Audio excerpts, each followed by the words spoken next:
আসসালামু আলাইকুম বন্ধুরা, সবাই কেমন আছেন? আজকে আমি আপনাদেরকে দেখাবো খুব সহজে মজাদার মুচমুচে চিড়া ভাজা। আমি পেঁয়াজ, কাঁচামরিচ এবং আদা এগুলো কুচি করে রেখেছিলাম। তেল গরম হয়ে গেলে কড়াইতে আমি পেঁয়াজ কুচি, আদা কুচি এবং মরিচগুলো ঢেলে দেব। দিয়ে আমি একটু স্বাদ মতো লবণ দেব। লবণ দেওয়ার পর আমি এই সবগুলো উপকরণ একসাথে ভালোভাবে সুন্দর করে নেড়ে চেড়ে নেব। সবগুলো উপকরণ এমনভাবে ভাজতে হবে যাতে পুড়ে না যায়, পুড়ে গেলে এটা ভালো লাগবে না।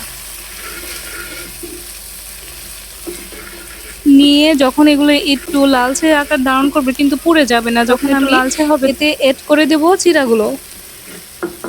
চিড়া অ্যাড করা হয়ে গেলে এই সব মিক্সারগুলো একসাথে ভালোভাবে নেড়ে চেড়ে সুন্দর করে ভেজে নিতে হবে। ভাজতে ভাজতে এক পর্যায়ে দেখবেন চিড়াগুলো সুন্দর মুচমুচে হয়ে গেছে মুড়ির মতো। যখন দেখবেন এগুলো হাতে নিলে ভেঙে যাচ্ছে, সুন্দর মুচমুচে হচ্ছে, তখন আর বেশি আগুন দিয়ে রাখবেন না। এই পুরো প্রসেসটাই লো হিটে রান্না করবেন, তাহলে পুড়ে যাবে না। পুড়ে গেলে এটা স্বাদ নষ্ট হয়ে যাবে, তেতো তেতো হয়ে যাবে, খেতে ভালো লাগবে না। মিডিয়াম আঁচে আস্তে আস্তে রান্না করবেন, দেখবেন খাবারটা খেতে খুবই ভালো লাগতেছে। এই মুচমুচে খাবারটা আপনি ঘরে যদি বানিয়ে খান তাহলে আপনার বাইরের ভেজালযুক্ত খাবার খেতে হবে না। দেখবেন এগুলাই বাচ্চারা খুব পছন্দ করতেছে, আমার বাচ্চারা খুব পছন্দ করে এবং তারা খুব মজা করে খায়।